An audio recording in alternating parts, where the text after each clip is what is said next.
So here's an interesting one to start thinking about. And the title alone is going to get people upset, but as usual, I don't care. So that makes it good for me. Has diversity affected my success in the comic book and gaming industry? So I'm going to look at this kind of from 2 points of view. Like when I was outside of the industry and then when I got into the industry. I first got into gaming and comics basically at the same time in the very early 80s. We're talking like 81, if I'm correct in my memory. I'm an old guy, things get fuzzy a little bit. So I got into it in 81 and got hardcore in both of them very, very quickly. And I'll tell you, in the comic book fan base, there weren't many black kids doing comic books. Comic books were still cool because they're comic books, but they weren't like they are now. I mean, it was still a nerdy thing that people could even beat you up about, but comic books had a little, a little. If you like comics, it wasn't a big deal. Like, it wasn't a bad thing. It was geeky, but it was geeky.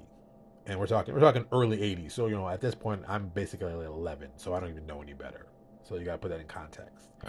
I got into gaming kind of the same kind of route. I met people who were gaming. I was interested in it. They got me interested. I started playing, and then I loved it. And that's been pretty much the existence of me doing gaming from realistically 1981 until 1996, 97, probably 96, 97. Because by then I've been playing, hardcore.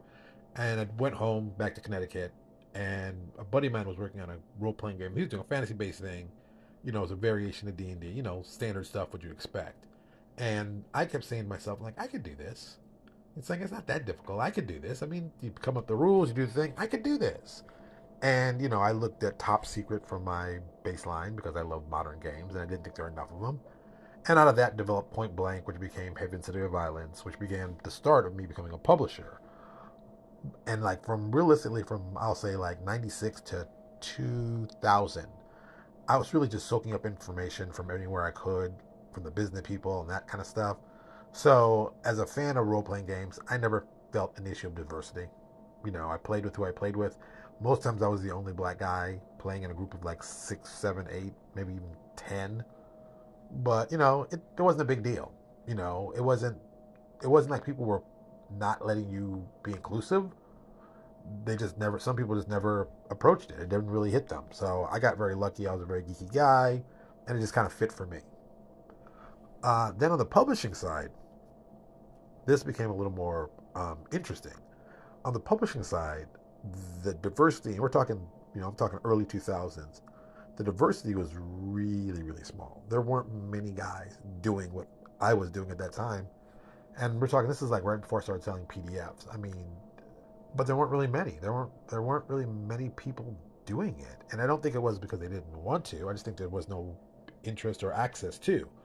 I always believed that if you're going to get into gaming, you had to have money. Gaming was not a cheap endeavor. It's not. I mean, like the running joke we always say, I I collect comic books or I play gaming. I don't have any money for drugs. I can't afford that. I already have one addiction. I can't get another one.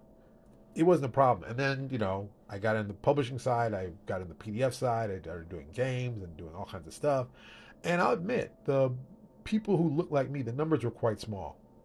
And I mean, they were tremendously small. I mean, I'll be honest with you, maybe 5%. And I'm being really gracious when I say 5% of people were people of color. I mean, black people like me. Like, I'd see black guys once in a blue moon, never saw black women. I mean, like, never. I didn't see black women get into gaming until like the end of Vampire in the mid to late 90s.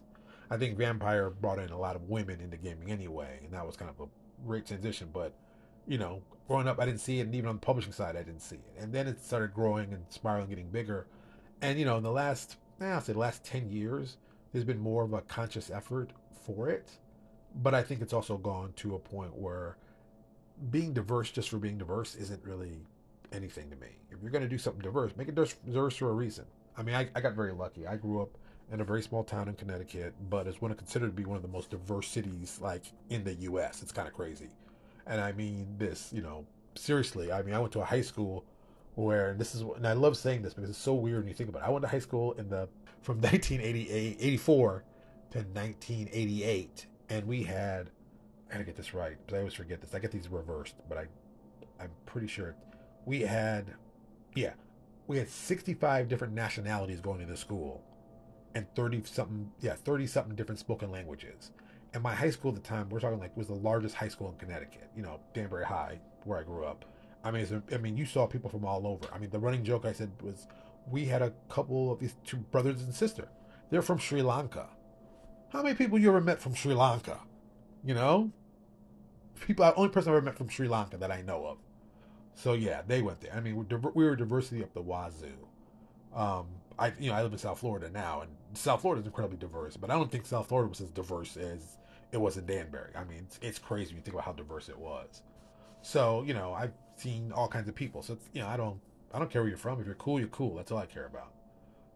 So I think diversity, me being black hasn't affected my success. I don't think it even hampered it. I don't even think it pushed it along. I don't think it did any of those things. I think my personality has rubbed people the wrong way. Oh yeah. Oh my God, yes. I say things that people don't want to say, and I say things that people say they don't want to talk about, even though they know we should be talking about it. I've never been afraid to tell people how I feel, and I don't think I kiss butt to try to get jobs. I don't feel I have because once again, I work in the industry, but I work for myself.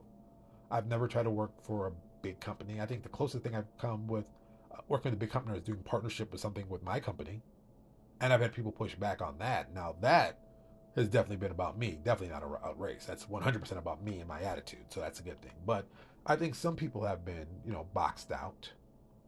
But I don't think people are doing it on purpose. I'll say, at least in the RPG industry, comic industry, that's a different story. I think comics are all like anything else. It's political, who you know, what you know, how things are done, and you know, Milestone proved that one. There's a lot of guys got work on Milestone that wouldn't have gotten work anywhere else because of who they were and how they looked and that kind of thing. So I've always been a big believer that diversity is important, but you also have to be good too. Diversity is important. But just don't be diverse for being diverse. I really can't stand that. Like when Marvel decided to change the race and sex of characters to get more people involved. It's like that's not a way you make things diverse authentically by getting people in positions of power to do that. I mean, if you look at Marvel Studios, the movie side, the number two guy is Nate Moore. Nate Moore just happens to be black. Nate Moore was a big push for getting the Black Panther the first movie, and there's articles about that. There's stuff online you can find. And once again, it was right to have him there. Because it could have been just a simple, typical jungle action stuff that most people wouldn't have caught. Like, no big deal. But, having someone in that position gave it a different effect and feel.